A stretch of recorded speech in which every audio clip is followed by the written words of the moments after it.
seja a honra, seja a honra,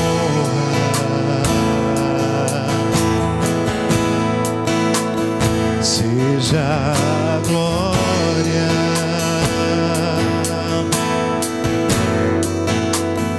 e o domínio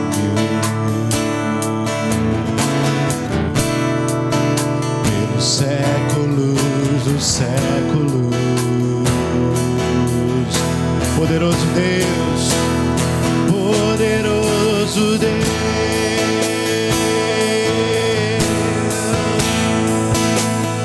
poderoso Deus,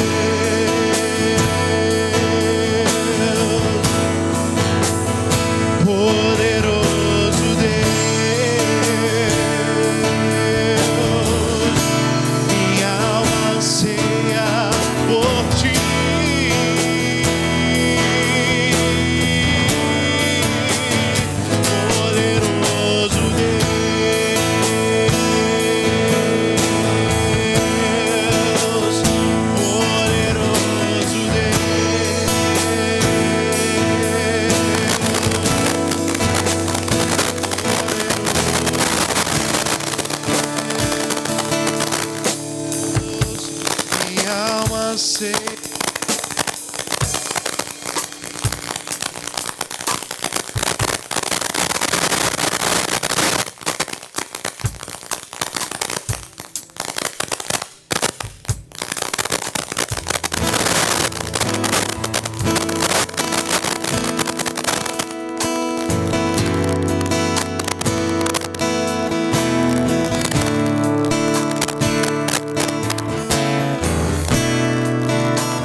dia. Bom estarmos na casa do Senhor. O irmãzinho vai estar ligando o microfone para o pastor Edmeia. Pode se sentar. Vamos fazer mais uma oração. O pastor Edmeia já vai estar ministrando. Nós vamos ter um intervalo às 11 horas. Esse intervalo vai ser um intervalo de 15 minutos. Vamos ser fiéis no nosso horário ali. E deixaram para fazer as compras alguém oriundo de Portugal. Falaram para comprar 10 pães, ele pensou que era pouco, daí foi para 15 e comprou 25. Então tem café para mais uma semana. Torrada, e aí vai. Então nós vamos ter um intervalo de 15 minutos e vamos ser fiel nesse horário, e vamos voltar. Eu quero fazer uma oração com os irmãos, e nessa oração eu quero pedir que a gente ore pela Milena, a filha do Mazinho. Ela está no começo de gripe, mas nosso Deus é fiel para tocar nela agora. Amém. Nós vamos enviar uma mensagem daqui a pouquinho, sabendo que ela está bem, em nome de Jesus. Amém. Amém. Senhor, nós queremos te agradecer. Que dia maravilhoso o Senhor preparou para nós, Senhor. Amém. Nós não sabemos aquilo que há de vir, mas nós sabemos que o Senhor está conosco. Então, tudo será, Senhor, para o nosso bem. Nós queremos te agradecer pela comunidade.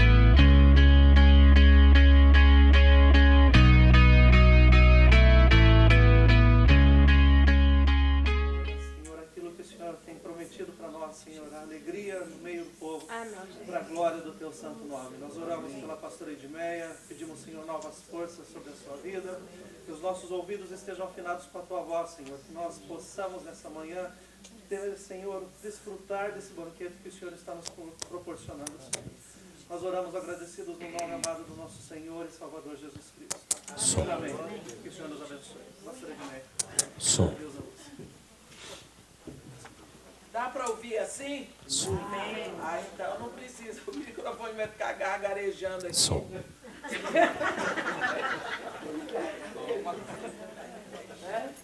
Então, vamos abrir a nossa Bíblia em Apocalipse no capítulo 7. Está gargarejando. Bem, então, Apocalipse capítulo 7. Nós dissemos ontem que João, vocês vão encontrar em Apocalipse esse momento muito profético, que às vezes ele traz uma mensagem, assim, uma cena do final. Então aqui o capítulo 7 é uma visão. Mazinho, hoje é o Mazinho aí, né? Melhorou? É uma visão de lá já da grande tribulação, no meio das coisas. Quer dizer, o sétimo selo, o sexto selo, nós já vimos. O Cordeiro dá uma visão do que vai acontecer depois. Porque você vai ver que aqui em Apocalipse, o sétimo selo entram as sete trombetas. Na sétima trombeta entram as 7 taças. Então é o 7 dentro do 7, dentro do 7. Para nós isso é muito esquisito, mas nessa visão apocalíptica, nessa visão de revelação, na literatura de João, da época dele, é a coisa certa, porque faz disso um momento profético total, 7 dentro do 7, dentro do 7, não é? Então aqui nós temos uma visão do momento em que as coisas vão acontecer em Israel. E depois que acontece essa visão do sexto selo, não é? Que é uma visão do que vai acontecer nos últimos dias. Você vê, nós vimos ontem, no versículo 17, no versículo 12, vi quando o Cordeiro abriu o sexto selo e sobreveio grande terremoto. O sol se tornou negro como saco de crina, a lua toda como sangue, as estrelas do céu caíram pela terra, como a figueira, quando abalada por vento forte, deixa cair os seus figos verdes, e o céu recolheu-se como um pergaminho quando se enrola. Então todos os montes e ilhas foram movidos do lugar. Pense bem o que é que está sendo descrito aqui. É uma cena lá do final, lá. Olha, ele diz, todos os montes e ilhas foram movidas do lugar. Deixa eu dizer para vocês, aqui ele se refere no início, quando houve o grande cataclisma, e nós sabemos que foi a queda do homem, tudo era perfeito assim na terra. Então, de um lado, as águas eram distribuídas bem na terra. As montanhas, as terras, tudo muito bem distribuídas. Mas quando houve esse grande cataclisma, você veja, a Bíblia, a ciência nos ensina que a terra, como uma esfera, daqui, já acertei aqui, ela tem no meio da terra, passado um eixo, como se você furasse uma bola assim, e para a bola girar em volta desse eixo aqui. Então, é a terra. Então, esse eixo aqui da terra, ele inclinou. Então, com esse eixo inclinado, tudo ficou desequilibrado na terra. Então, as águas foram todas para um lado. E do outro lado, formaram desertos, terras completamente sem águas. Então, aquelas ilhas, aquelas montanhas que ficam no fundo do mar, elas se tornaram montanhas visíveis para nós. Nós vemos cordilheiras e cordilheiras e cordilheiras absolutamente visíveis e, no entanto, elas eram no fundo do mar. Era para que os peixes pudessem habitar e viver ali, os seres marinhos. Então, porque o eixo da terra ficou assim, vai haver um grande terremoto, um terremoto tão grande que a terra vai ser chacoalhada e esse eixo volta para o normal. Então, as águas que estavam aqui, elas retornam para os lugares. Então, ilhas que existiam vão ser totalmente cobertas. Montanhas que não existiam vão aparecer. Porque tudo vai voltar ao normal. Não vamos esquecer que este é o 6º selo e que este selo está sendo aberto de um documento de posse da terra que está nas mãos de um homem, Deus. Então, ele está abrindo esse documento. Cada selo que ele abre, acontece alguma coisa no planeta, porque agora o documento vai ter que ser exposto, e nós vamos ver esse documento desce para a terra, no capítulo 10, para mostrar que o homem é o dono do planeta. Então, esse planeta, rapidamente, nesses selos, nós vamos ter a visão do que vai acontecer no planeta. E esse capítulo 6, esse 6º selo, ele é o selo que mostra o final do que vai acontecer no planeta Terra. Você veja que, em seguida, ele diz assim, os reis da terra, os grandes, os comandantes, os ricos, os poderosos e todo escravo e todo livre, se esconderam nas cavernas e nos penhascos dos montes e disseram aos montes e aos rochedos. Eles não falaram com Deus, eles falaram para os montes. Eles falaram para o rochedo, o que significa que a dureza de coração, a rejeição por Deus continua. E eles falam para os rochedos, caí sobre nós e escondei-nos da face daquele que se assenta no trono e da ira do Cordeiro. Quer dizer, que eles sabem que quem está permitindo tudo isso é Deus e o Cordeiro, mas eles não falam com Deus nem com o Cordeiro. Esse é o grande problema do homem separado de Deus. É que ele fala de Deus, mas ele não fala com Deus. Você veja que a primeira reação de Adão, quando Adão caiu no pecado, foi se esconder de Deus.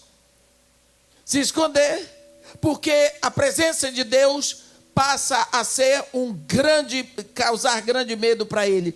Quando Deus aparece no jardim E diz: Adão, onde estás? Ele diz: ouvi a tua voz no jardim, mas tive medo, porque estava nu, estava descoberto, eu pequei. Eu tive medo e me escondi. Você vê que ele não fala com Deus. A coisa de uma pessoa que está no pecado, ela não ora. Ela não fala com Deus.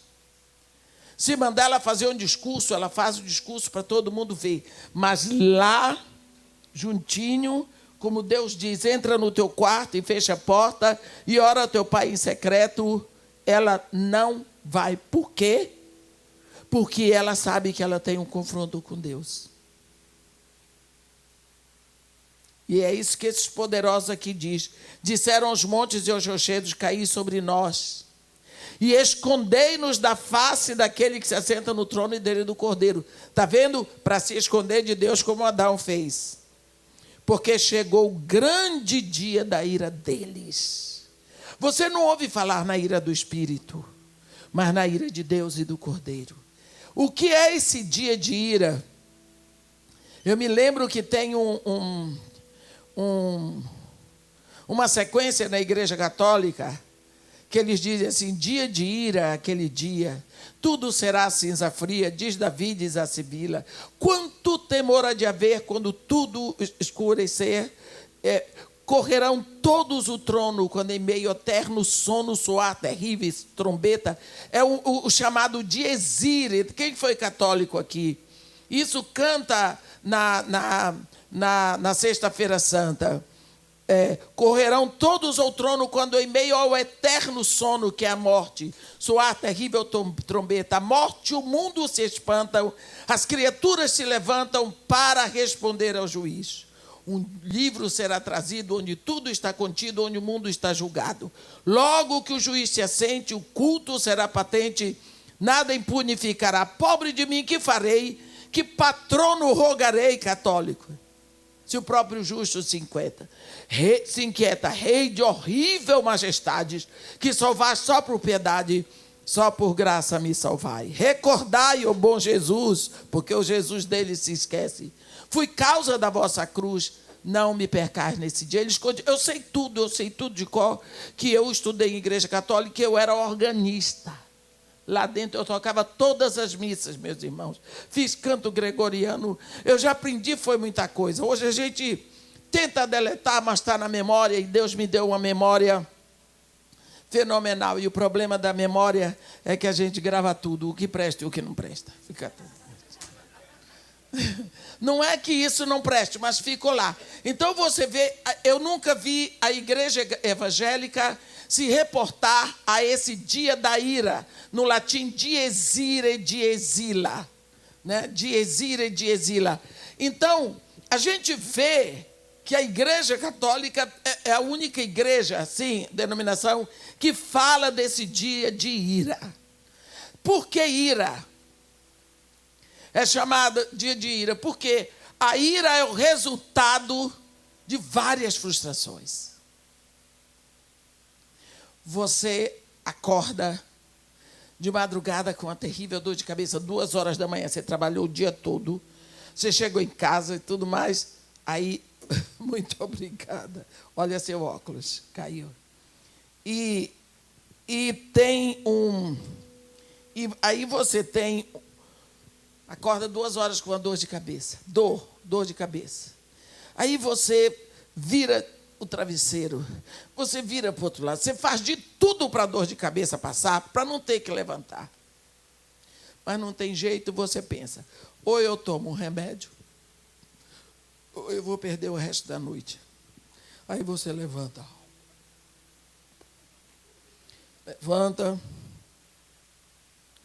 Aí você vai lá na cozinha. Aí você pega um copo d'água. Aí você traz para o quarto, bota o copo d'água na mesinha de cabeceira. Aí você vai lá no armarinho, aquele armáriozinho onde você guarda remédio, no quarto, que você bota aquele armário lá em cima por causa de criança, né? E você tranca sempre o armário e você bota a chave aqui em cima do armáriozinho. Aí você vai para lá. Quando chega lá, Passa a mão, passa a mão. A chave não está lá. Porque algum filho passou lá, ou o marido gosta de fazer essas coisas. Tirou a chave e não devolveu para o lugar. Como seria a vida das mulheres sem marido? É difícil. Sem eles, fica difícil.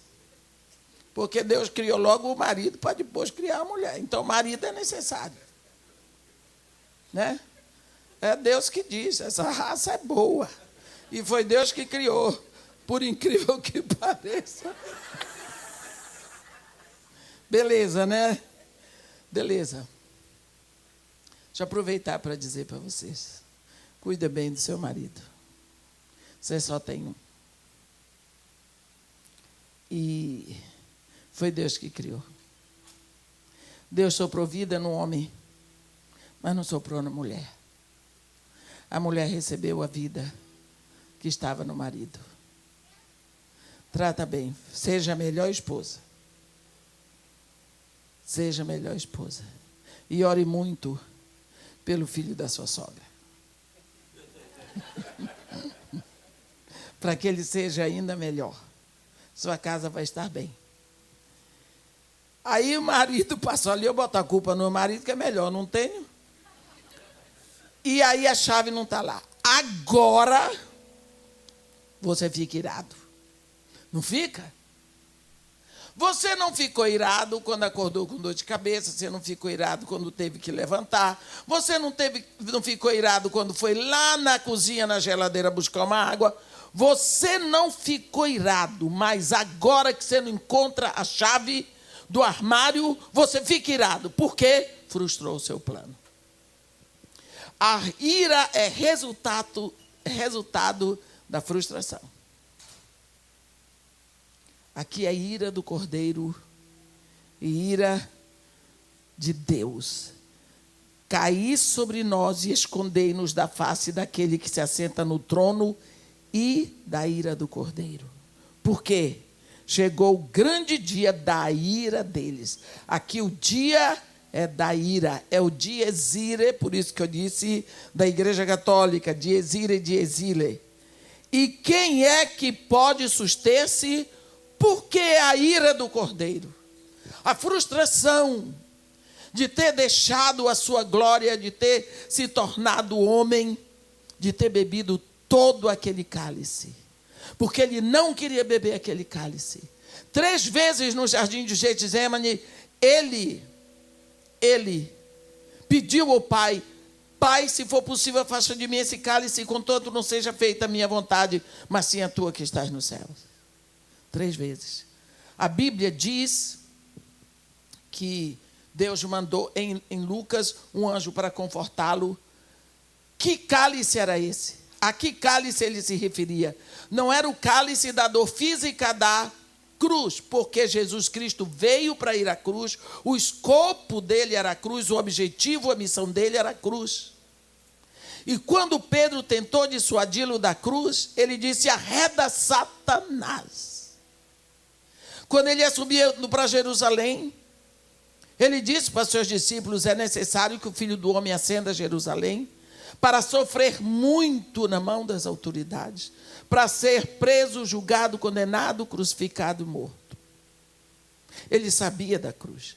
Também o cálice a que ele se referia não era a humilhação moral da cruz, porque todos sabiam que o crucificado e o apedrejado ia sem roupa para a cruz. E você pensa que humilhação? Jesus Cristo foi preso quinta-feira à noite. E ele foi crucificado já na sexta. Ele era homem como qualquer ser humano. Vocês acham que aqueles brutamontes disseram para ele: Nazareno, você quer ir ao banheiro? Não. Era melhor para eles que ele fosse exposto e que todas as necessidades dele fossem em público. Pensa o que é isso. Diante da sua mãe, das mulheres que o seguiam, dos seus discípulos, em público. Isso tudo, isso é uma humilhação terrível. Eu não sei, eu acho que eu preferia morrer para desaparecer, para não ver acontecer isso comigo. Ele passou. Mas Então mas não era da humilhação moral da cruz. Era um outro cálice. Você lembra lá quando Deus pela primeira vez falou para o planeta Terra, a palavra dele foi: haja luz.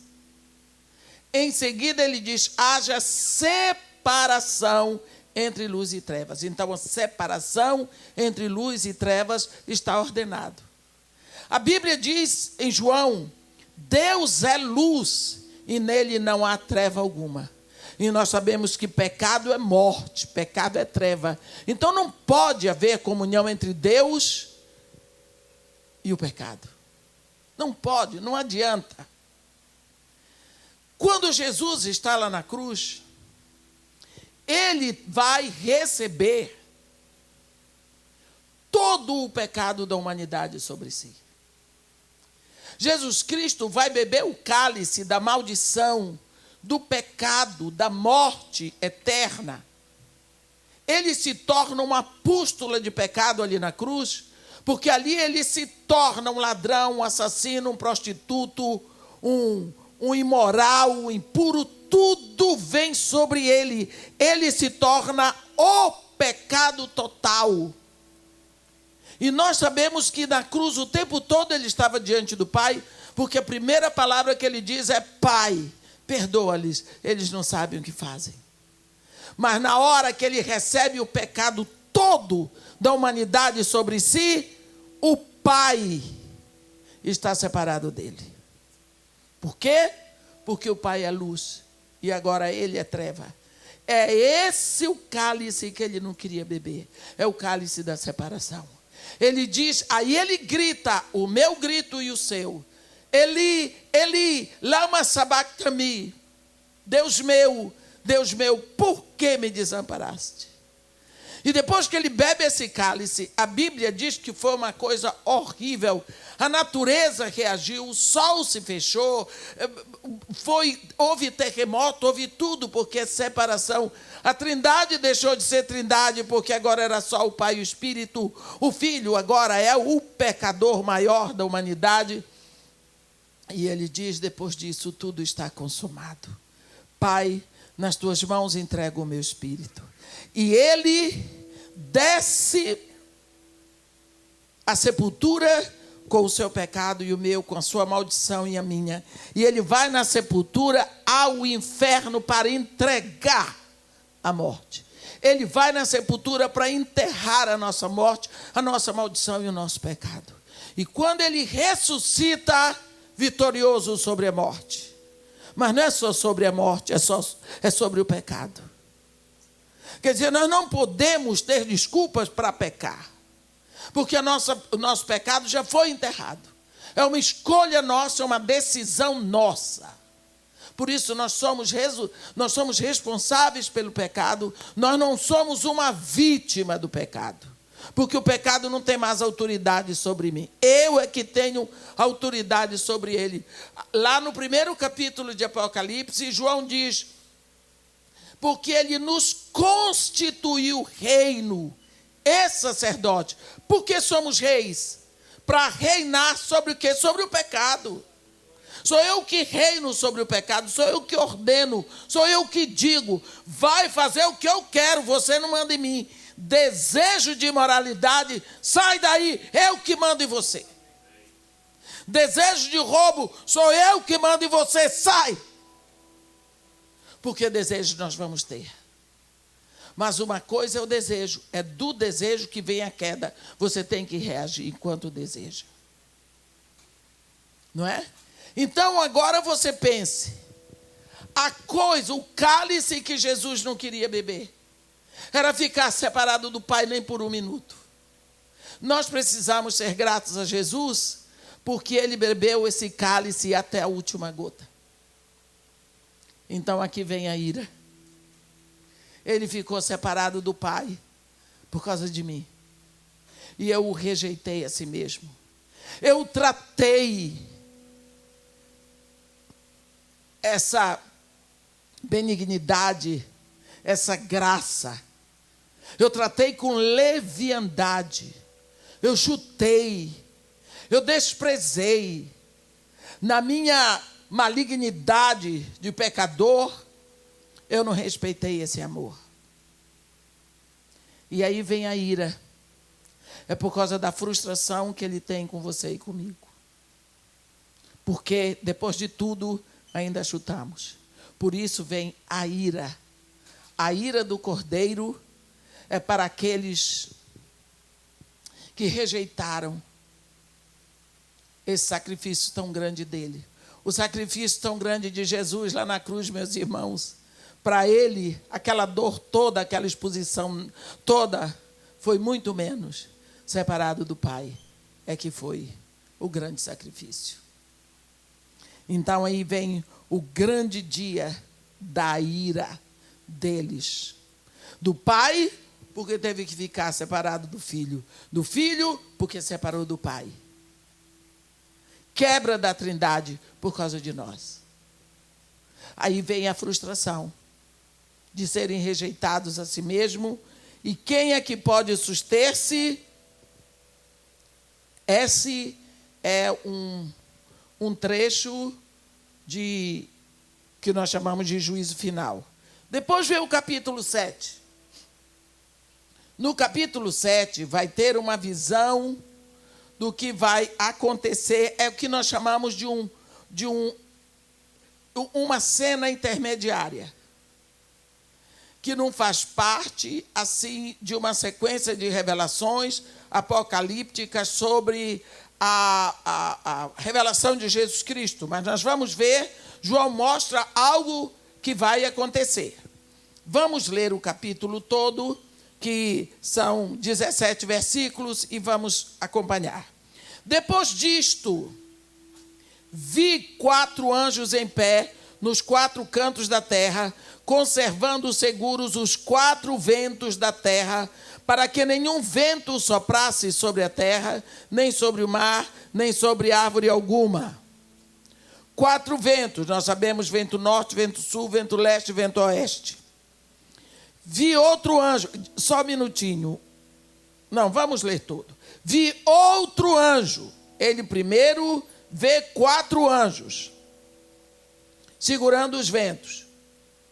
Um em cada canto da terra, cada um, o anjo do norte segurando o vento norte e assim por diante. Agora ele vê outro anjo, que subia do nascente do sol, tendo o selo do Deus vivo, e clamou em grande voz aos 4 anjos, aqueles aos quais fora dado fazer dano à terra e ao mar, dizendo: não danifiqueis nem a terra, nem o mar, nem as árvores, até selarmos na fronte os servos do nosso Deus. Então ouvi o número dos que foram selados, que era de 144.000 de todas as tribos dos filhos de Israel. Veja se você vê aqui está dizendo todas, mas você não vai encontrar a tribo de Dan. Preste atenção. Da tribo de Judá foram selados 12.000, da tribo de Ruben 12.000, da tribo de Gade 12.000, da tribo de Aser 12.000, da tribo de Naftali 12.000, da tribo de Manassés 12.000, da tribo de Simeão 12.000, da tribo de Levi 12.000, da tribo de Issacar 12.000, da tribo de Zebulão 12.000, da tribo de José 12.000, da tribo de Benjamim foram selados 12.000. Você não vê a tribo de Dan, mas em lugar da tribo de Dan entra Manassés, que na realidade não era um dos filhos de Israel, não era um dos filhos de Jacó, mas era filho de José, o mais velho de José. Eu vou explicar até aqui um pouquinho, para nós vermos logo isso, e vamos... Aqui ele envolve coisas ainda sobre a terra. Aqui não é selo nenhum aberto, aqui é um entremeso antes do 7º selo.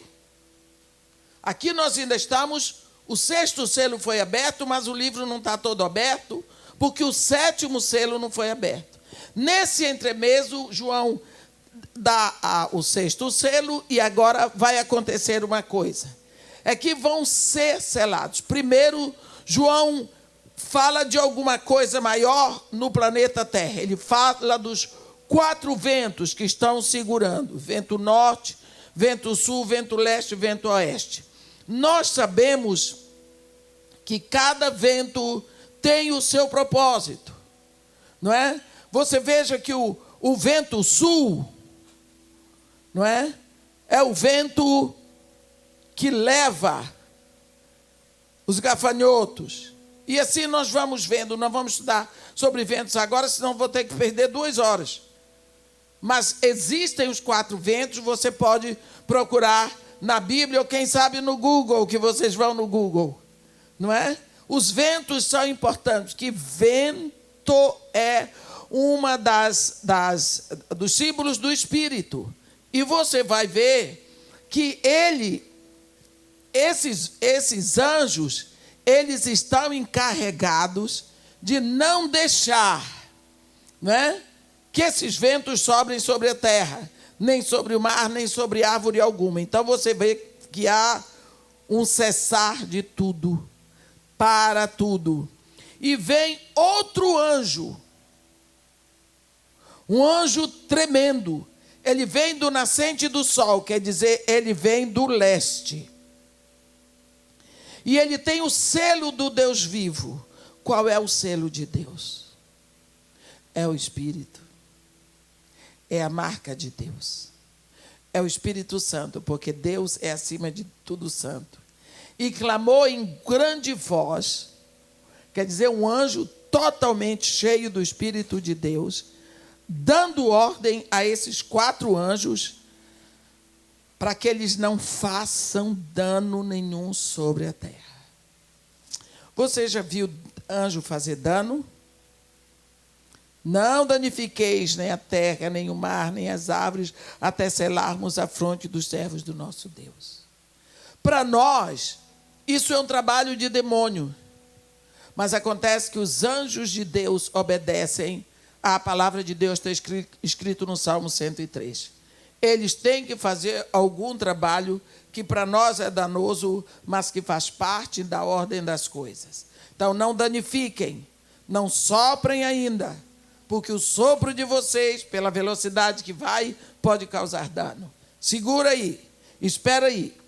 Aí, o que tinha que ser feito antes que esses ventos soltem a sua força? Vai ter feito um trabalho em Israel. Antes que os ventos, preste atenção, antes que esses ventos soprem ao mesmo tempo sobre a terra, o mar, sobre árvores e tudo mais, tudo vai ser seguro. Por quê? Porque tem que ser selado o povo de Israel. Selado com o quê? O selo de Deus é o Espírito Santo. Então significa que vai ter um momento para Israel em que Israel vai se render a Jesus Cristo, e por causa disso o Espírito Santo vem sobre eles. É aqui. Agora, esse número 144 não significa que são 144 mil, significa esse 12 vezes 12. Vocês sabem que o 12 é um número muito cantado na Bíblia. 12 tribos, não é? São as 12 tribos. Você encontra isso muito ao lado do trono de Deus. Tem os 24 anciãos, quer dizer 12 e 12. Então, aqui ele pega esse 12 e bota 12 vezes 12. Quer dizer, um número incalculável. Porque, embora nós saibamos que 12 vezes 12 são 144, aqui eles dizem 144 mil, de todas as tribos dos filhos de Israel. Quer dizer, isso é um número redondo, e quando o hebraico dá um número redondo, você não pode calcular. Por exemplo, o superlativo deles, eles não dizem assim, santíssimo, eles dizem santo dos santos, rei dos reis, senhor dos senhores, não é? Então eles fazem, a linguagem deles, é uma questão de língua. Aqui 144 mil significa milhares. de todas as tribos dos filhos de Israel. Mas como eu disse para vocês, tem que ser 12. Por isso eles botaram o primogênito de José, porque tiraram Dan. Quem foi Dan? Eu vou ter que explicar isso aqui, embora vá me gastar um pouco de tempo. Você vai ver quem foi Dan. Se você lembra, você não precisa ler, mas eu vou ler para aqueles que não lembram. Lembram quando Jacó vai à terra de Labão e ele se apaixona por Raquel? Labão tinha 2 filhas, ele se apaixona por Raquel, mas Lia era mais velha. E ele propõe trabalhar 7 anos de graça para Labão, para pagar o dote de Raquel. Quando se completam os 7 anos, ele diz: dá-me minha mulher, porque já se completou o tempo. Labão faz um banquete e à noite passa Lia, e ele coabita com Lia, achando que era Raquel. No outro dia de manhã, ele rejeita e grita para Labão: que isso que você me fez? Você me enganou. Eu trabalhei 7 anos para ter Raquel, você me enganou, me deu Lia, aquele negócio. Ele disse: não, rapaz, aqui não é assim. Nós não podemos casar a caçula enquanto a mais velha não desencalhou. Se você quiser a caçula, tudo bem, mas vai ter que trabalhar 7 anos por ela, porque tinha que casar primeiro a outra. Foi aquela conversa. E tudo bem, ele aceitou. Só que ele amava a Raquel. Ele era apaixonado por Raquel. Mas a Bíblia diz: vendo Deus que Lia era desprezada pela fecunda, ao passo que Raquel era estéril. O grande trunfo de uma mulher naquela época era engravidar e parir. Porque uma mulher que não engravidava, que não paria, ela era considerada uma sepultura, onde o sêmen morre. Era uma madre estéril, que não produzia. Ela tinha um ventre amaldiçoado. Então, com isso, Raquel era muito imatura, um caráter de segunda, entende? Era uma mulher ciumenta, era uma mulher má, era uma mulher mentirosa, ela era uma moça, ela só tinha beleza física. Ela encheu tanto a paciência daquele marido, que quando ela morreu amaldiçoando o filho. Ela botou o nome do filho Benoni. O marido disse: não, era filho da minha morte. Para o nome do menino. Ele não aceitou o pedido do testamento dele, botou o nome Benjamim. A Bíblia diz que faltava pequena distância para chegar a Efrata. Quando ela morreu, Jacó enterrou o corpo de Raquel no caminho. Não levou. Então, ela era uma mulher muito... Sabe o que ela fez? Quando ela viu que Lia paria, ela disse para Jacó: dá-me filhos, senão eu vou morrer. A Bíblia diz no capítulo 30 de Gênesis que ela teve ciúme. E ele disse... A Bíblia diz que ele se irou contra ela. E ele disse para ela: acaso estou eu no lugar de Deus, que ao teu ventre proibiu de frutificar? Ela disse: então você vai deitar com a minha serva Bila, e você vai parir um filho. Quer dizer, para você ficar aqui dentro de casa, que vocês só andam na tenda de Lia. Porque os meninos levavam o pai para a tenda de Lia. Aí nasceu o quê? Dan. É o filho que foi nascido pela pirraça do mau caráter de Raquel. Esse filho, se você olhar no capítulo 49 de Gênesis, quando Jacó vai abençoar cada tribo, quer dizer, cada filho, olha o que ele diz no versículo 17 para Dan. Ele diz: Dan será serpente junto ao caminho, uma víbora junto à vereda, que morde os talões do cavalo e faz cair seu cavaleiro por detrás. Então, esta tribo de Dan não está mencionada na visão de João. E João diz assim: ouvi. No versículo 4 de Apocalipse 7, ouvi o número dos que foram selados, que era 144 mil de todas as tribos do filho de Israel. Você vai ver que Dan não entra aqui. Está vendo? A consequência que nós podemos trazer quando nós entramos para fazer as coisas que não estavam nos planos de Deus. O próprio pai disse: você é serpente. Então agora vamos ver no versículo 9 de Apocalipse 7. Depois dessas coisas, vi e eis grande multidão, que ninguém podia enumerar, de todas as nações, tribos, povos e línguas, em pé diante do trono e diante do Cordeiro, vestido de vestiduras brancas, com palmas nas mãos, e clamando em grande voz, dizendo: ao nosso Deus que se assenta no trono e ao Cordeiro pertence a salvação. Preste atenção. Eles chegam, é a visão daqueles que vêm do arrebatamento, né?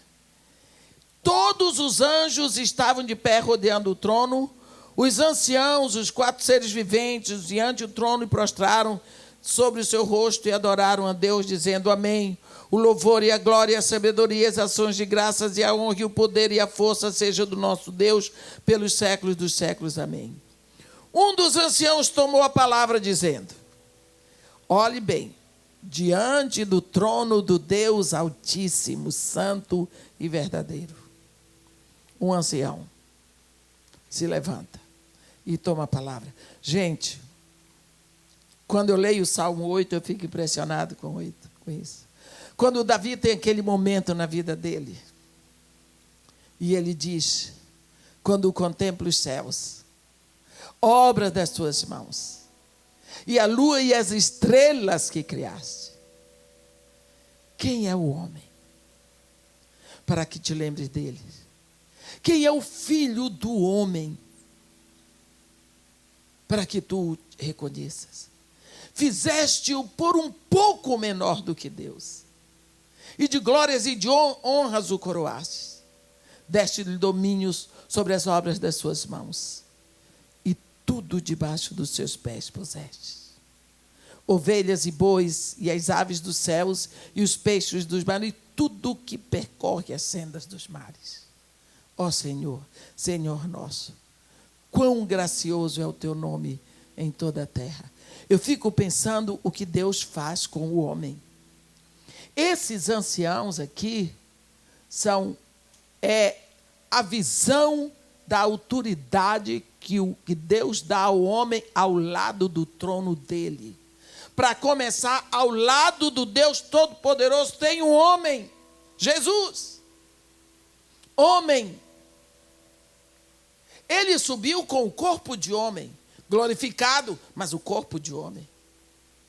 E ele recebe uma glória, que significa uma glória que só ele tem. Ele é Deus e ele é homem. E porque ele é Deus, ele tem autoridade sobre os céus. E porque ele é homem, ele tem autoridade sobre a terra. Este homem, todo o julgamento foi entregue nas mãos dele, Jesus. Ele tem domínio sobre tudo. Este homem, ser humano, Deus, com corpo glorificado, se assenta à direita do Deus Todo-Poderoso. Mas, o que ele faz lá, senão representando a você e a mim? Ele é filho, nós também somos. Estamos sendo santificados e transfigurados pelo Espírito que Deus deu a nós. E Deus nos deu um Espírito para que sejamos santificados, para que esse Espírito opere santificação em nós, para que nós sejamos cada dia mais parecidos com Jesus Cristo, porque o plano de Deus é que Jesus seja só um modelo.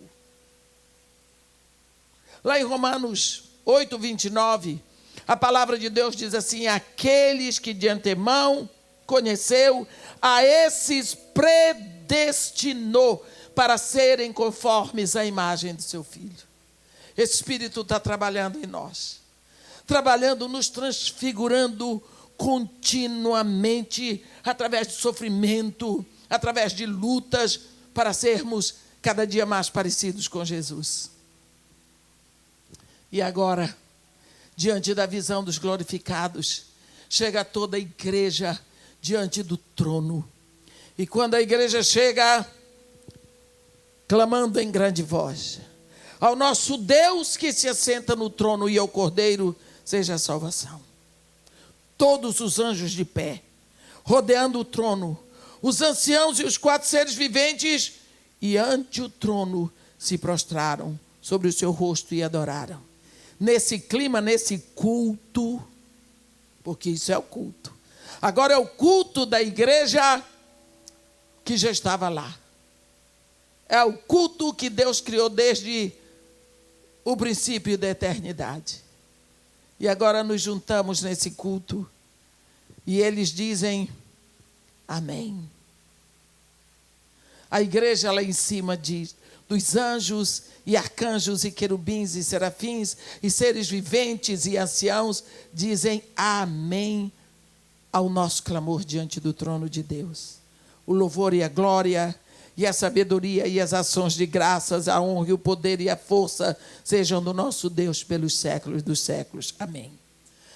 Nesse culto, então, um dos anciãos se levanta e toma a frente. Ele agora é o pastor. Ele toma a frente. Estes que se vestem de vestiduras brancas, quem são e de onde vieram? João diz, respondi-lhe, meu Senhor, tu o sabes. Ele então me disse, são estes os que vêm da grande tribulação. Lavaram suas vestiduras e as alvejaram no sangue do Cordeiro. Razão porque se acham diante do trono de Deus e o servem de dia e de noite no seu santuário. E aquele que se assenta no trono estenderá sobre eles o seu tabernáculo. Jamais terão fome, nunca mais terão sede, não cairá sobre eles o sol, nem ardor algum, pois o Cordeiro que se encontra no meio do trono os apacentará e os guiará pelas fontes da água viva, e Deus lhe enxugará dos olhos toda a lágrima. Vai ter igreja na tribulação, grande tribulação? Vai. Está escrito aqui. Porque tem gente que quer se mandar da grande tribulação. Abre o olho. Se você não for no arrebatamento, grande tribulação para você. Mas vai ter santo da tribulação? Vai. Olhe, esses, mais uma vez, são estes os que vêm da grande tribulação. São os santos que se santificaram durante a grande tribulação. Lavaram suas vestiduras e as alvejaram no sangue do Cordeiro. Olhe bem. Então vai ter santos saindo da grande tribulação. Irmã, a igreja vai ter uma igreja. Eu não sei se você vai estar, ou eu, mas que vai ter igreja aqui na tribulação. Nós vamos ver melhor isso no capítulo 12. Vai estar bem mais claro no capítulo 12 de Apocalipse. Meus irmãos, a tribulação já está aí. Nós já estamos vendo a tribulação. Porque se diante de tudo que você vê, você não acha que é tribulação, Deus me defenda. Né? Você vê homem querendo ser mulher, mulher querendo ser homem, desrespeito aos pais, imoralidade, divórcio. As pessoas não têm mais vergonha, principalmente as mulheres perderam o pudor totalmente. E a tribulação que você passa todos os dias, que você vê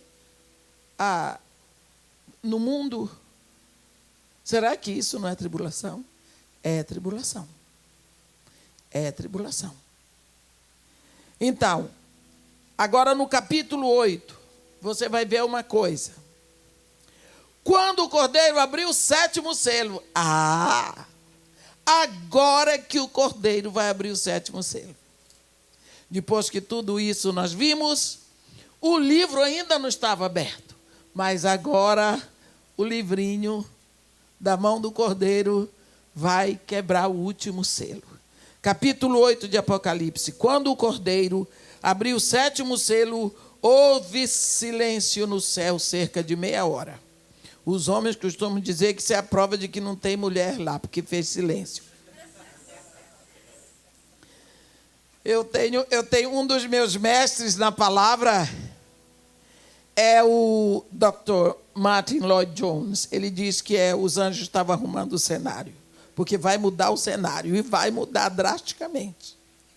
Né? Mas eu costumo dizer que eu acho que os crentes estavam comendo, porque é só quando eles fecham a boca, e comendo farofa. Bem, mas o certo é que quando o Cordeiro abre o 7º selo, olhe, o livrinho agora está totalmente aberto. Então, há silêncio no céu, cerca de meia hora. O que significa que algo tremendo, uma nova fase, uma nova etapa vai começar. Aí João diz, então vi os 7 anjos que se acham em pé diante de Deus, e lhe foram dadas 7 trombetas. Comece a formatar aí na sua mente o cenário. Trono de Deus, 7 anjos diante. A cada um deles foi dada uma trombeta. Bem, cada anjo que pega a sua trombeta, lógico que ele vai tocar. Então, essa é a fase das 7 trombetas. Nós estamos caminhando. Agora veja no versículo 3. A Bíblia é muito clara. João diz, veio outro anjo. Não é um 8º anjo. Não, esse anjo não tem nada a ver com trombeta. Ele sai de lá e veio. E ficou de pé junto ao altar, com um incensário de ouro, e foi-lhe dado muito incenso para oferecê-lo com as orações de todos os santos sobre o altar de ouro que se acha diante do trono. E da mão do anjo subiu à presença de Deus a fumaça do incenso com as orações dos santos. Olha que cena bonita. Isso aqui dá vontade da gente orar, né? A sua oração sobe, porque você está falando com Deus. Se você está falando com Deus, a sua oração vai à presença de Deus. Se a oração está ruim, se a oração não tem palavra bonita, se a sua oração é o que for, você está falando com Deus. É como se eu estou lá no Brasil, falando com a pastora Kátia aqui. A minha voz está chegando para ela. Se for para xingar o marido dela, a mãe dela, a minha oração está chegando. A minha voz está chegando a ela. Quando você daqui diz, Pai, em nome de Jesus, ele, uau. Quando você ora aqui, a sua oração sobe. Esse anjo, estão lá os 7 anjos, cada um com a sua trombeta prontinho para dar partida. Entra esse anjão aqui, e João vendo, e fica em pé, do lado do altar, e tem um incensário de ouro. Ouro na Bíblia significa divindade. E aí, ele toca-lhe incenso. Toca-lhe incenso no incensário. Muito perfume. Muito perfume. Muito incenso. A Bíblia diz que foi dado muito incenso, no versículo 3, para oferecê-lo com as orações de todos os santos sobre o altar. Oh, meu Deus, isso me emociona tanto quando eu leio isso aqui, porque eu vejo a minha oração subindo e perfumando o trono de Deus. Ele perfuma o incenso do céu, perfumando a minha oração, porque é a oração de um pecador. Mas ele perfuma, mas ela chega. E ela perfuma o trono do meu Pai. E a Bíblia diz que da mão do anjo, do incensário, subiu à presença de Deus a fumaça do incenso com as orações dos santos. E depois que ele perfuma todo aquele ambiente, então o anjo tomou um incensário e agora ele botou fogo. Botou fogo no incensário, fogo do altar, e te atirou sobre a terra. Pá, um incensário com tudo, meus irmãos. As orações já foram oferecidas, perfumadas, perfumou o trono de Deus, e agora ele põe fogo no incensário, fogo do altar, e joga sobre a terra. Como é que a terra reage? Trovões, vozes, relâmpagos e terremoto. A sua oração, que foi oferecida em silêncio, agora ela desce para fazer uma obra na terra. Então, acabou a cena desse anjo. Os 7 anjos que tinham as 7 trombetas prepararam-se para tocar. É só isso que eles vão fazer. Agora nós vamos ver as trombetas. O primeiro anjo tocou a trombeta e houve saraiva de fogo, de mistura com sangue, e foram atirados à terra. Foi então queimada a terça parte da terra e das árvores e também de toda a erva verde. Vamos parar aqui. Você vai ver as trombetas. Primeira trombeta afeta a terça parte da terra. Segunda trombeta, terça parte do mar. Terceira trombeta, terça parte dos rios. Quarta trombeta, terça parte dos corpos celestes. Sempre terça parte. Trombeta. Se tocar uma trombeta lá fora, todo mundo esquece Apocalipse para saber o que está acontecendo. Você vai ver todo mundo das casas vindo para ver, capaz de chamarem a polícia, porque tocou uma trombeta. Por quê? A trombeta, ela chama a atenção. Se a trombeta tocou, alguma coisa séria está acontecendo, principalmente para um povo que entendia o som da trombeta, como era o caso de João. Então, o toque da trombeta significa chamar a atenção. Significa que se eu toco a trombeta aqui, todo mundo fica atento. Então, o que é um toque de trombeta? Se nós estamos numa cidade onde 1/3 da cidade é afetado por um vírus, os 2/3 vão ficar de orelha em pé, porque houve algo que chamou a atenção. Foi um toque de trombeta.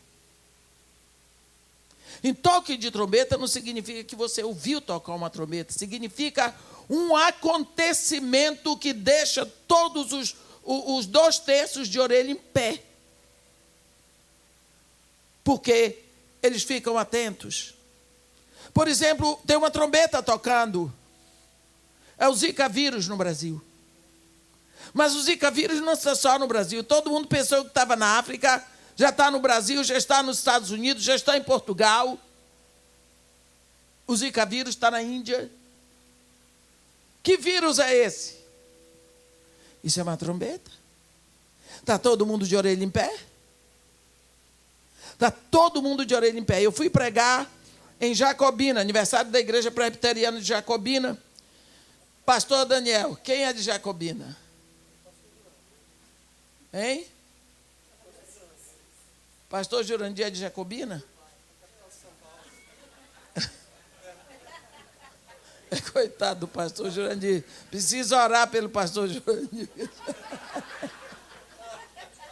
Quem é de Jacobina aqui? O pastor Maurício tem cada uma. Ele deve te amar muito, pastor, mas com certeza. Eu não vou repetir isso. Diz que é assim, que nordestino tem a cabeça chata. Porque desde que nasce, o pai diz assim, quando você crescer, você vai morar em São Paulo. E vai passando a mão assim. Hein? Cearense, é?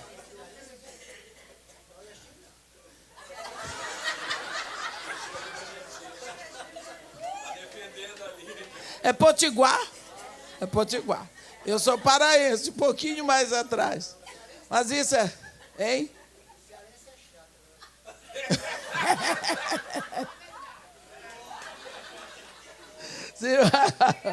Isso é bonito no Brasil, né? Isso é bonito no Brasil. Brasil. Nós temos as nossas histórias. É bom demais. Encontrei uma moça maravilhosa em Boca Raton. Quando ela me disse que era piauiense, eu disse, não acredito. Eu encontrei uma piauiense fazendo festa em Boca Raton. Se vindo lá no Brasil, a gente diz assim, visite o Piauí antes que ele desapareça. Porque ninguém fala do Piauí. Aí eles dizem assim, não, vamos juntar o Piauí com o Maranhão, que vai ficar o piorão. Não, com o Maranhão não, junta com o Ceará, que vai ficar pior será. E aí com o Piauí. Mas ela tem um ministério belíssimo, com mulheres em Boca Raton. Eu disse, menina, eu fiquei feliz agora com o Piauí. Mas são as nossas coisas, né?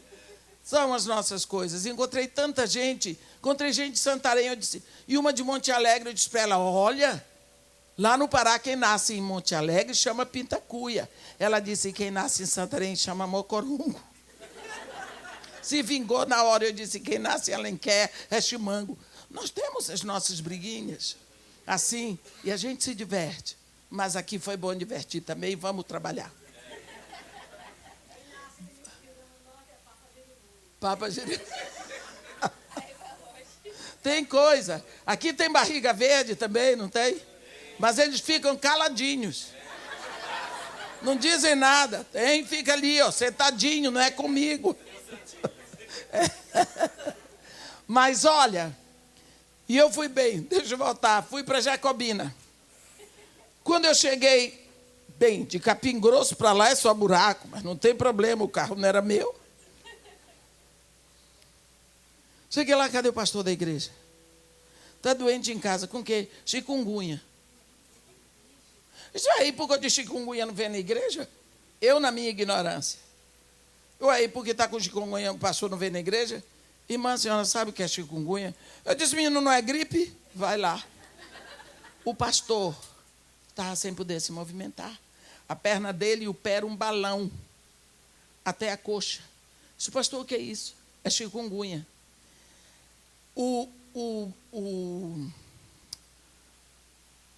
Aquele mosquito Aedes aegypti, ele desenvolveu.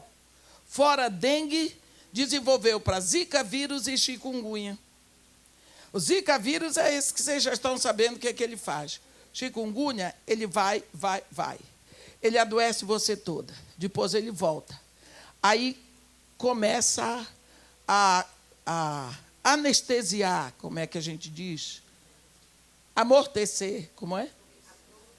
Adormecer dos artelhos.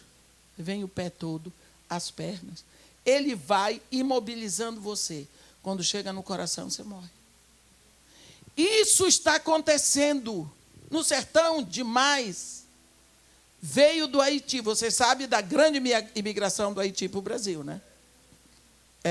Não tem fronteira para eles.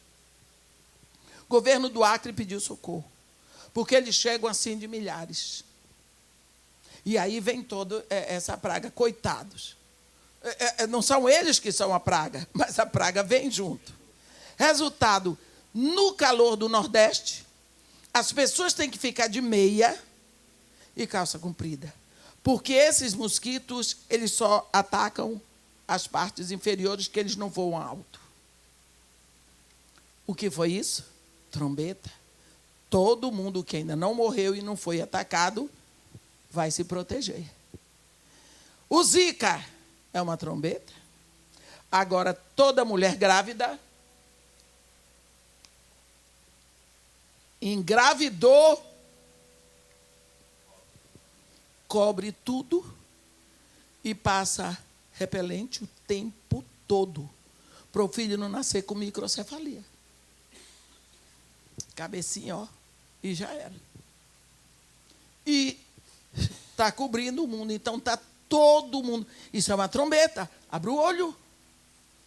É uma trombeta. Então, vocês vão ver que as trombetas só afetam 1/3. Para quê? Para que 2/3 abram os olhos. Então, agora, sabendo disso, vamos ver as trombetas. Primeira trombeta.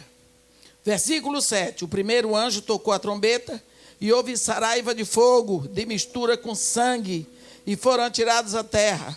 Foi então queimada a terça parte da terra e das árvores, e também de toda a erva verde. Então, esse dano que você vê no planeta Terra, queimadas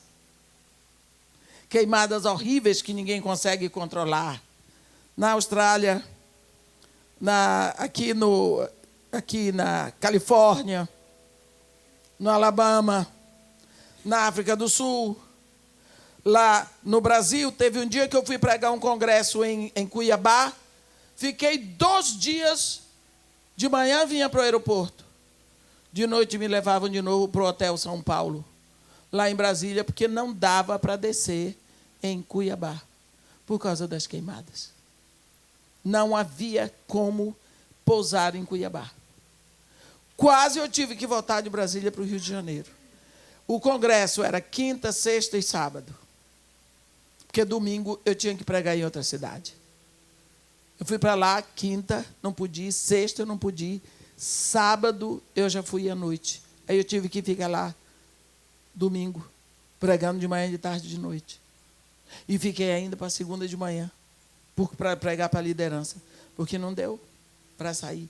Queimadas terríveis no Brasil. Aquela região ali de Itatiaia, do Rio de Janeiro, Serra dos Órgãos, toda queimada. O que é isso? Fogo. 1/3 do planeta. Não é 1/3 das florestas do Brasil, nem 1/3 dos Estados Unidos, é 1/3 do planeta. A trombeta afeta o planeta Terra. Então, 1/3. Por que está vindo sobre a terra o fogo? Foi queimada a terça parte da terra e das árvores e também da erva verde. Queimado. Segunda trombeta, versículo 8. O segundo anjo tocou a trombeta e uma como que grande montanha ardendo em chamas foi atirada ao mar, cuja terça parte se tornou em sangue. E morreu a terça parte da criação que tinha vida existente no mar. E foi destruída a terça parte das embarcações. Vamos ver. Vai chegar uma grande tocha, mas é grande do tamanho de uma montanha. João viu. É atirada no mar. E a consequência disso é uma grande mortandade. 1/3 de toda a vida do mar. De peixes, de animais marinhos, de plantas marinhas, de tudo vai ser destruído 1/3. Vamos olhar o que está acontecendo na Terra. Há quanto tempo nós estamos vendo destruição no mar? Explosão de poços de petróleo no mar, que derrama aquele óleo em tudo. Navios. Você se lembra daquele navio lá em Belém, que ficou derramando o óleo, e que uma cidade toda, o povo não podia pescar? Por quê? Era um navio que levava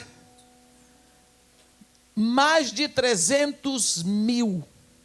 Você sabe o que é isso? 300 mil cabeças de gado. Sabe para onde eles iam? Eles iam sendo exportados para serem mortos e sacrificados em São Paulo. Porque os muçulmanos, toda a carne que eles importam, tem lá um muçulmano para fiscalizar, porque o boi deles não pode ser morto por asfixia, tem que ser derramado, tem que ser cortado. Por quê? Para derramar o sangue. Porque morte por asfixia é maldição. Por isso que Jesus, na cruz, ele asfixiou até morrer. Por isso que Eli, o sacerdote, pai de Hofni e Finéias, caiu da cadeira e quebrou o pescoço, morreu por morte de asfixia, morte de maldição. Então, o animal deles tem que ser cortado para derramar o sangue. Então, esse navio imenso ia levando essas cabeças de gado. Só que houve um problema. o navio deu um problema, começou a afundar, afundou. Não conseguiram tirar as reses lá de dentro. Morreu tudo. Então, você pode imaginar a podridão que ficou ali. Completamente apodrecidos. Chegou um momento que, para tirar os esquistos, eu não sei nem se já acabaram de tirar, ali do mar, ficou difícil, que era só podridão. Não é? Então, isso aconteceu lá, nós ficamos sabendo. E aqui no Golfo do México? E o Katrina, o que fez com os poços de petróleo daqui? E aquele navio lá, que arrebentou com as coisas lá em Nápoles, no mar? E o que aconteceu em Chernobyl? Então, você vê que um terço, essa ordem vem quando esse anjo toca. Então, é ordenada destruição sobre um terço do mar e da vida marinha. E isso acontece em todo canto. É espalhado no planeta. Não é dádiva só de um povo. O terceiro anjo toca a trombeta.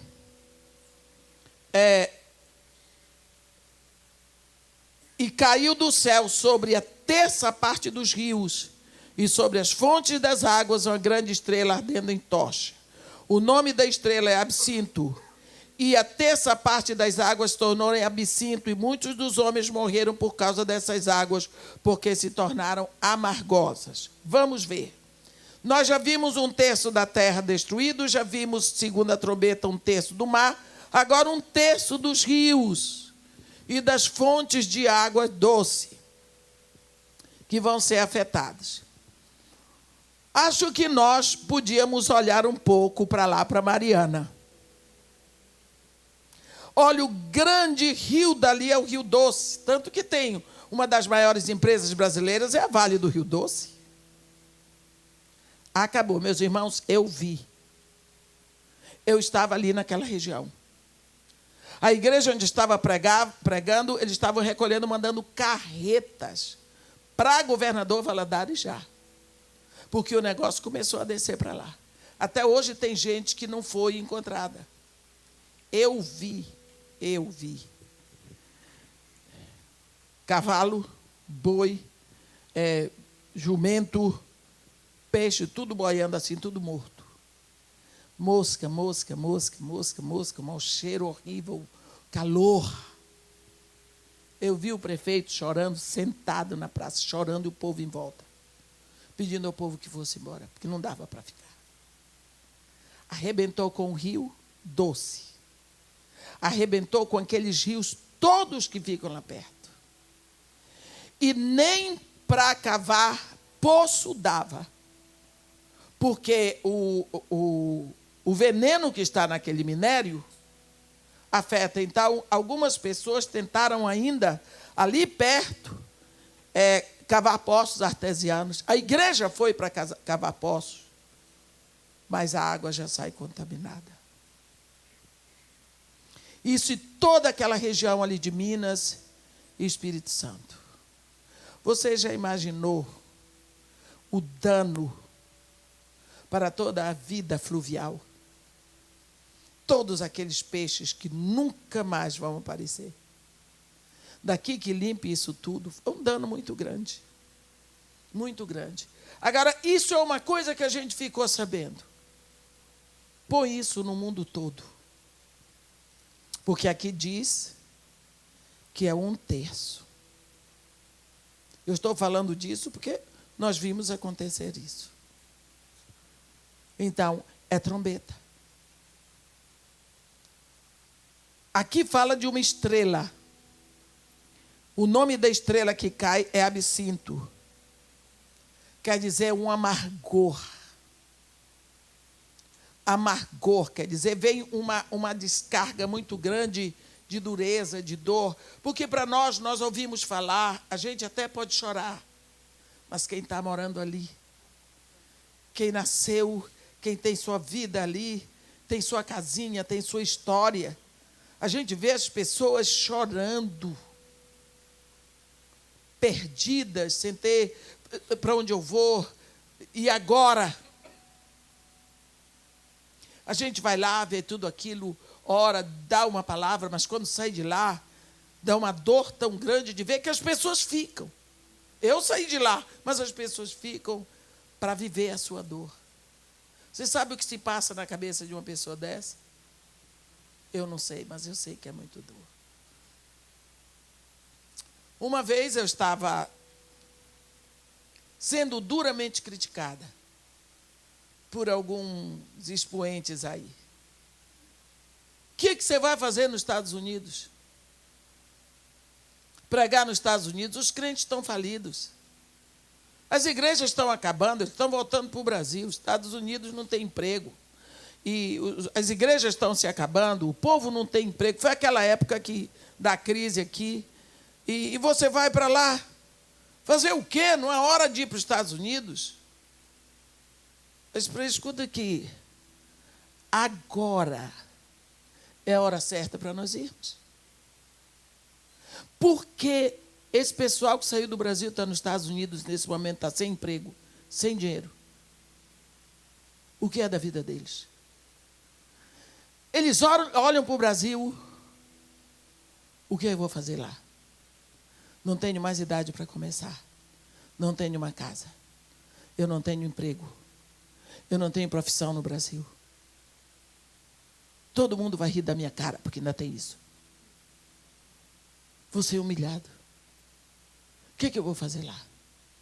E aqui? Não tenho documento? Não tenho emprego? Meus filhos estão aqui? O que eu vou fazer? Você já pensou um nó que dá na cabeça de um pai de família desse? Você já pensou na dor? Essa é a hora de pregar para os irmãos dos Estados Unidos, para levar uma palavra de consolo, de esperança, de conforto, dizendo ainda que teu pai e tua mãe te desprezaram, eu não te desprezarei. Renovando a fé, os nossos irmãos lá estão precisando. Fiquei vindo, graças a Deus. Estou aqui em Terona, até engordei. Agora essas pessoas estão voltando para pregar nos Estados Unidos, porque Jesus está mandando. É engraçado, esse Jesus que só manda na época da abundância. A gente não pode esquecer, se você lê Ezequiel 47, tem um ditado, as águas correm para o mar, não é? É interessante na natureza, um rio pequeno, ele deságua num rio maior, esse rio grande desemboca num maior, até que tudo vai para o mar, que já tem bastante água. Você diz, mas por que é que a água só corre para onde já tem água? Mas o rio de Deus, ele corre para o deserto. É interessante, né? É lindo. A abundância de Deus vai para o necessitado. Então, aqui nós temos essa amargura que vai descer, essa dor que vai descer. E quando você vê nessas regiões de água doce, de água potável, a dor que está vindo sobre a vida das pessoas, a necessidade, porque peixes que já desapareceram, o que é dos pescadores? Vamos continuar pensando em Mariana ali, naquele Vale do Aço. Não podem mais pescar. No Espírito Santo, o pessoal lá de Regência diz que nós vamos fazer. O pessoal que tinha hotéis ali, que vai ser de nós. Porque Regência é uma... Quem conhece Regência? É uma região belíssima, de praias maravilhosas. O que nós vamos fazer? Os hotéis, os bares, tudo isso. Você já pensou no prejuízo desse povo, tendo investido tanto? E agora, o povo de lá, que não investiu nada, mas esperava com alegria a chegada do verão, porque ia ter emprego. O menino que vendia picolé na praia, aquele outro que vendia água, a mulher que fazia pastel para vender. Cadê o prego? Cadê o ganha-pão? Vem muita dor, vem muito soluço, vem um gemido que só nós, como igreja, podemos levar diante de Deus. É o gemido que é abafado no silêncio. É isso que vem. É absinto. É uma estrela. O que é estrela? É aquilo que aparece. Então é a amargura que aparece. Quarta trombeta. Versículo 12. O quarto anjo tocou a trombeta e foi ferida a terça parte do sol, da lua e das estrelas, para que a terça parte deles escurecesse e na sua terça parte não brilhasse tanto o dia como na noite. Então vi e ouvi uma águia que, voando pelo meio do céu, dizia em grande voz. Essa águia fala, hein? Ai! Ai! Ai dos que moram na terra, por causa das restantes vozes da trombeta dos 3 anjos que ainda têm de tocar. Esse é o momento dos 3 ais da águia. É o momento em que já estão acontecendo desastres atmosféricos. Sol, lua, estrela, está entrando tudo. Agora a terra começa a tremer, começa a chacoalhar, e você ouve uma voz de águia. João está falando de uma águia. Essa águia, com certeza, é a igreja que grita, porque a igreja é comparada com a águia. Ai dos que habitam, dos que moram na terra. Existe uma menção de que a essa altura, João, essa trombeta se refere à igreja que já foi arrebatada. Porque ela voa no meio do céu. E nós sabemos que quando aconteceu o arrebatamento, a igreja sobe, vai ao trono de Deus e depois ela fica habitando as regiões celestiais, porque Satanás já foi enviado de lá para a terra. Não existe mais espaço para ele nas regiões celestiais, porque Miguel venceu a peleja. Então agora a terra se torna muito parecida com o inferno. O diabo e seus demônios não têm mais acesso às regiões celestiais. Foi feita uma grande faxina nas regiões celestiais e a igreja que subiu no arrebatamento vai morar ali. Então essa igreja é que vai gritar. Por quê? Por causa das 3 últimas trombetas. Se bem que é a quinta e a sexta, porque na sétima são as 7 taças. Como eu disse, é o 7 dentro do teste. 7. Vamos ver agora esse capítulo 9. É um capítulo muito interessante e vai dar para fazermos ainda antes do coffee break. Não dá?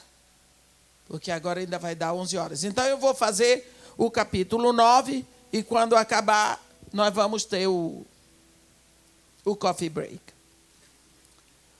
O quinto anjo, capítulo 9, tocou a trombeta e João viu uma estrela caída do céu na terra. Eu queria que vocês prestassem bem atenção a essa linguagem, porque João não viu uma igreja cair, uma estrela caindo, mas ele viu uma estrela caída.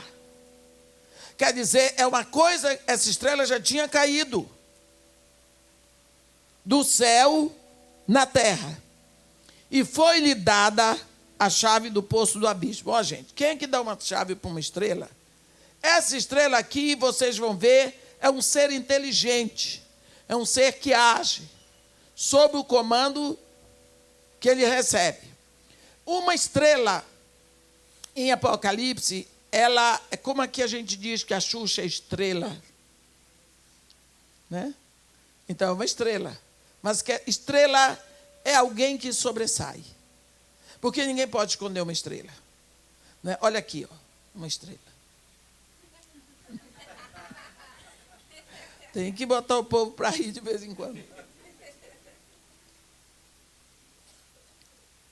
Mas ninguém disse, é mesmo ser uma estrela. Todo mundo até riu de mim. Que coisa humilhante. Mas olha, João viu essa estrela caída do céu na terra. Quem é a estrela caída?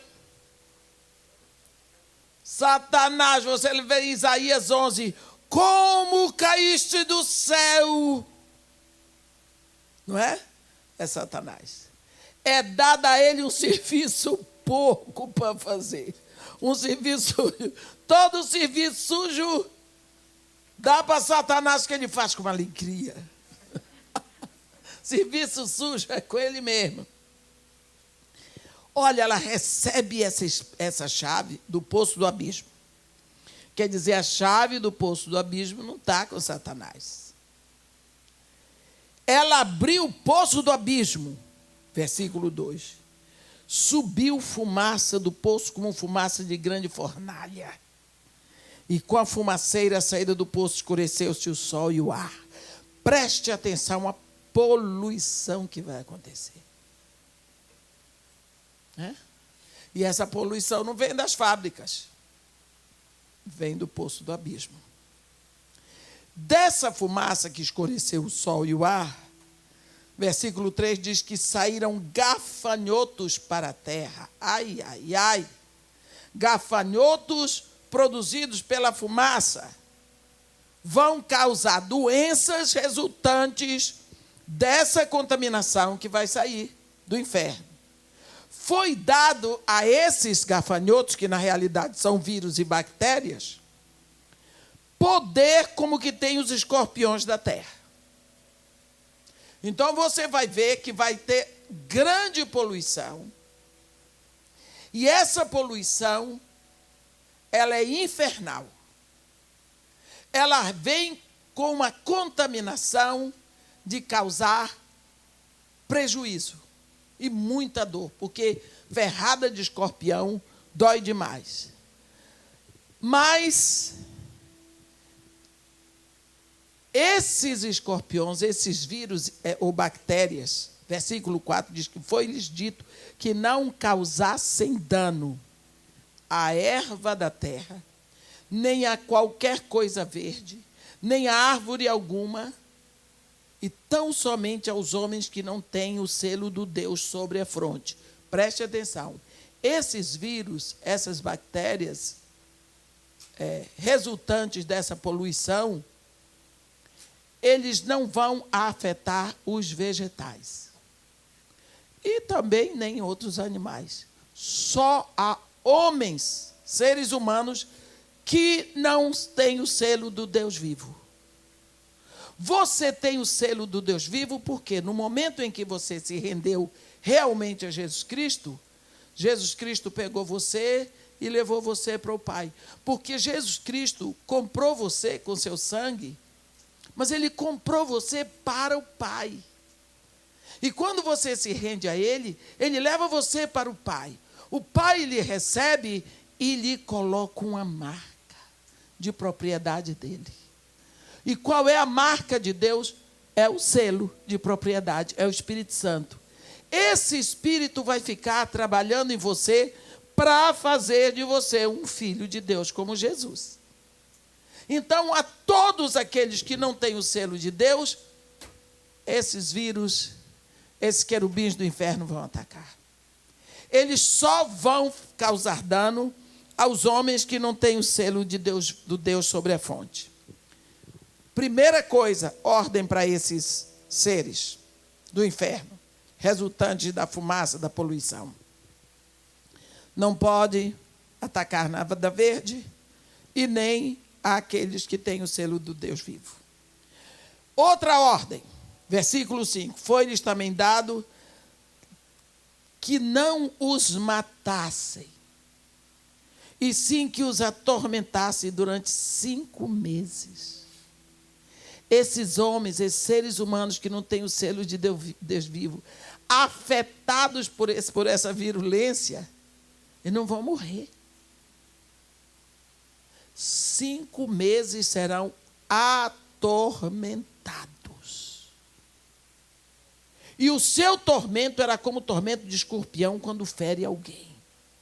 Você sabe que são 5 meses de dores alucinantes, que nenhum remédio vai dar jeito. Porque também os médicos que não têm o selo de Deus vão estar desesperados. Naqueles dias, os homens buscarão a morte e não a acharão. Não adianta tentar suicídio. Porque só piora a dor, porque não vai conseguir morrer. Também terão ardente desejo de morrer, mas a morte fugirá deles. Nem a morte quer. Isso é só uma trombeta. Você já pensou que situação é essa? Você já pensou nessa enfermidade que vai aparecer? E que você não vai sofrer disso, você vai poder chegar nas outras pessoas para avisar? Nenhum crente. Às vezes eu fico pensando, meu Deus, o Oriente Médio vai estar cheio disso, que é onde tem mais muçulmano, a Índia vai estar cheia por causa do hinduísmo, coisa. Mas o pior, você vai ser mais triste, você vê gente que vem na igreja, porque não tem o selo. Faz de conta que é crente, mas não é santo. E nós vamos ter, vai ser a grande oportunidade da igreja.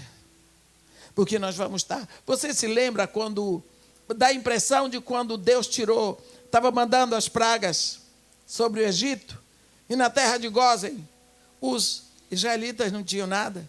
Naquele capítulo 8 de Êxodos, quando vem as rãs, e Moisés chega diante de Faraó assim, sem uma rãzinha, e o Faraó todo coberto de rã. Rogo-te, devia fazer assim para tirar a rã. Que rogue ao Senhor teu Deus, para que tire a rã de nós, e fique só no rio. E Moisés, todo limpinho, digna-te dizer-me, Senhor, quando é que queres que rogue ao Senhor para tirar as rãs de ti? E o Faraó, amanhã. Que Faraó,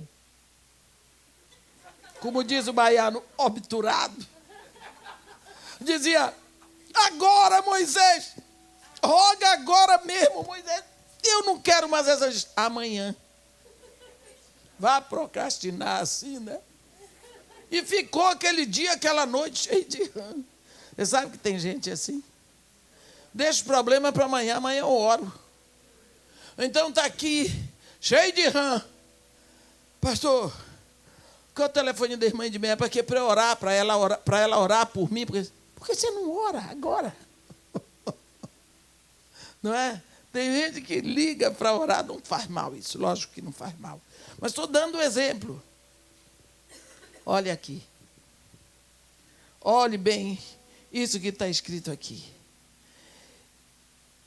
Naqueles dias, versículo 6, os homens buscarão a morte e não a acharão. Buscam a morte como? Entra num carro, bate o carro. Não conseguiu morrer. Vai para debaixo de um trem, quando chega perto do trem, o trem para. Mas, ou você para, não tem mais força para chegar lá, o trem passou. Também terão ardente desejo de morrer, mas a morte fugirá deles. E parece que a morte é mais rápida, que corre mais rápido, porque a morte não pode atacá-los. O aspecto dos gafanhotos era semelhante a cavalos preparados para a peleja. Na sua cabeça havia como que coroas parecendo de ouro, e o seu rosto era como o rosto de homem. Então você está vendo que é um aspecto completamente estranho. O rosto é de homem, eles têm coroa e são gafanhotos, que parecem com cavalos. Que coisa, né? Tinham também cabelos, como cabelos de mulher. Olha, você está vendo aí a mistura de sexo? Rosto de homem, cabelo de mulher, coroa de rei, e é a hora. Tinham coraças como coraças de ferro. Barulho que suas asas faziam era um barulho de carros de muitos cavalos quando correm a peleja. São barulhentos, do ponto de vista espiritual. Porque esses querubins, essas coisas, é tudo espiritual. Você não vê. João viu porque estava lá em cima em espírito. Tinham ainda cauda, como escorpiões e ferrão. Da cauda tinham poder para causar dano aos homens por 5 meses.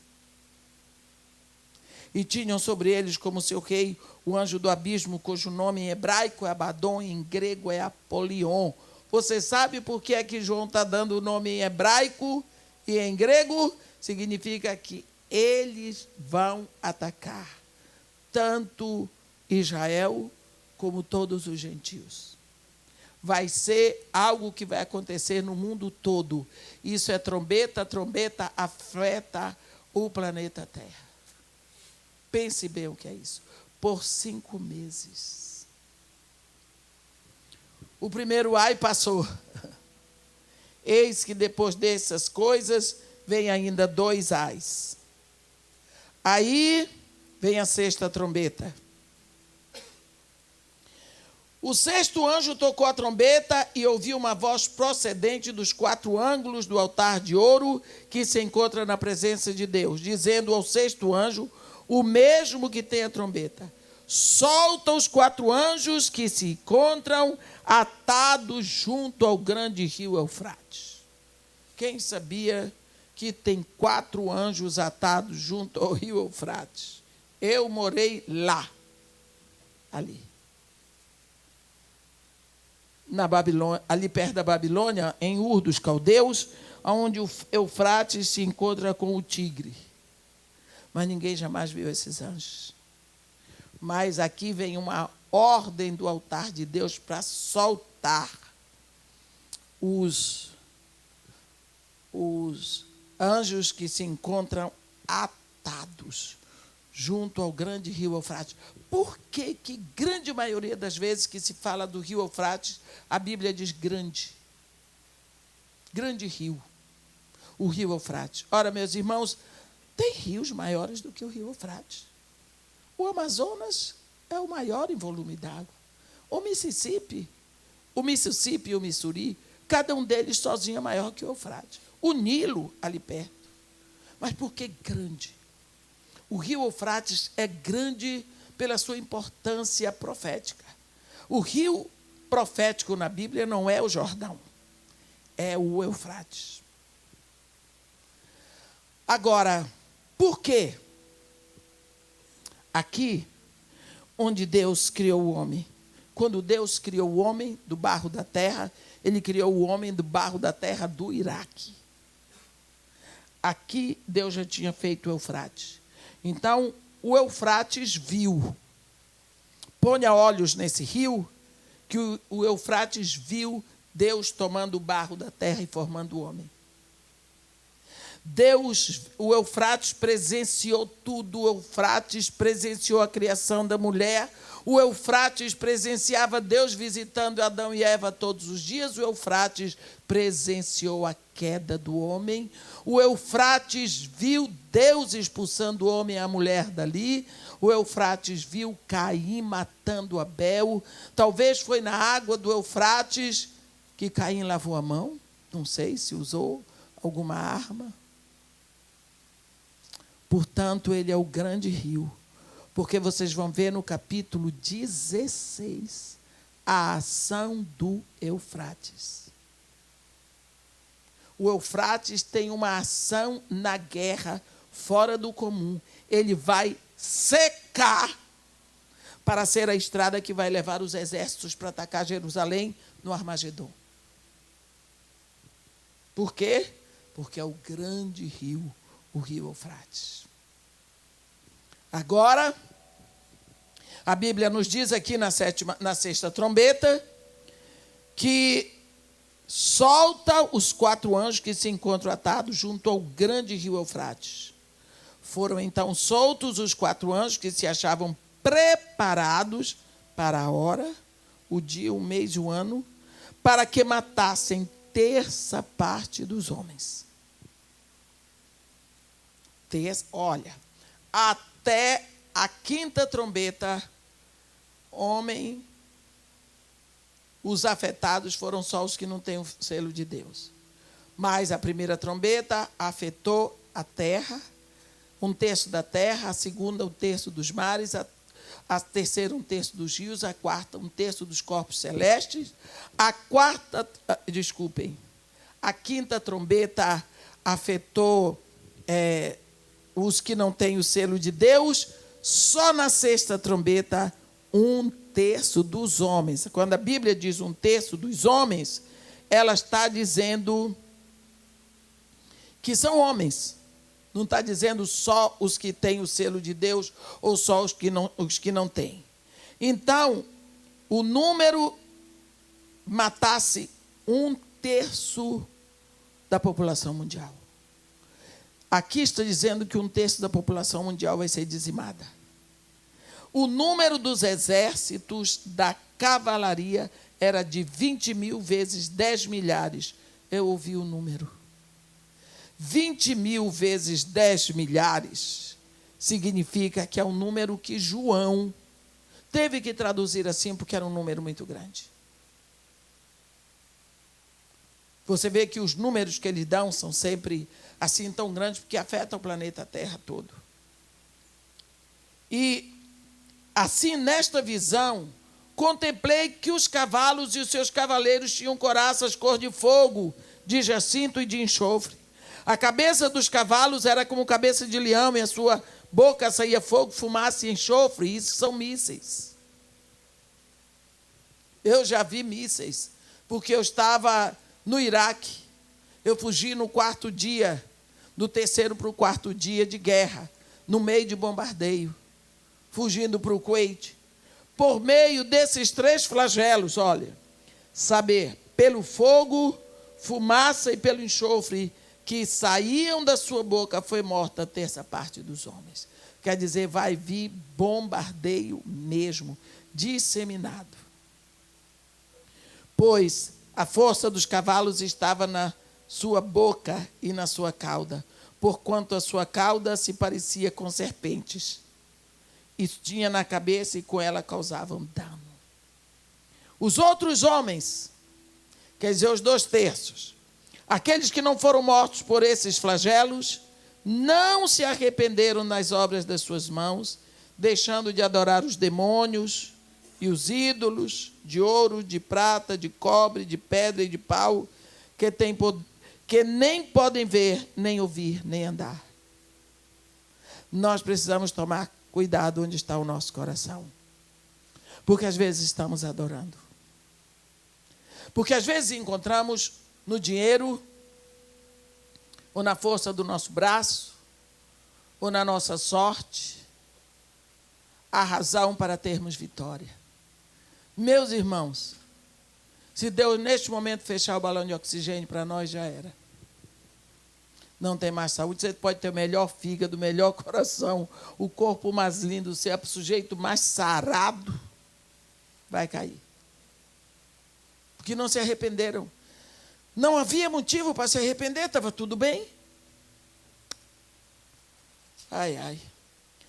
Nem ainda se arrependeram dos seus assassínios, nem das suas feitiçarias, nem da sua prostituição, nem dos seus furtos. Olhe bem isso daqui, que está escrito. Às vezes nós damos, hoje em dia tudo ficou, usamos tanto de eufemismos que nem prestamos atenção que tudo isso aqui é pecado.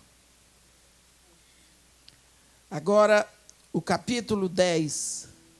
Eu vou logo deixar vocês saírem, porque esse capítulo 10 em diante nós vamos fazer assim que voltarmos. Tá? Quantos minutos, pastor? 15 minutos. Dá tempo para fazer uma festa.